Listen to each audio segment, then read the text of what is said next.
നമസ്കാരം. കുടുംബകലഹത്തെ തുടർന്ന് അമ്മായിയമ്മ മരുമകളെ വെട്ടിക്കൊന്നു. പിഞ്ചു കുഞ്ഞുങ്ങൾക്കൊപ്പം ഉറങ്ങിക്കിടക്കുമ്പോൾ ആയിരുന്നു സംഭവം. സുനിൽ ബാബുവിൻ്റെ ഭാര്യ റെജില 30 മരിച്ചത്.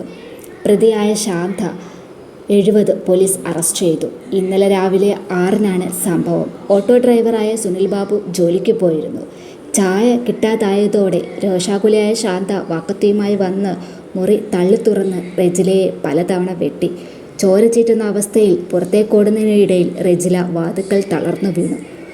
കുഞ്ഞുങ്ങളുടെ നിലവിളി കേട്ട് നാട്ടുകാർ ഓടിയെത്തി റെജിലയെ നിലമ്പൂർ ജില്ലാ ആശുപത്രിയിൽ എത്തിച്ചെങ്കിലും മരണം സ്ഥിരീകരിച്ചു.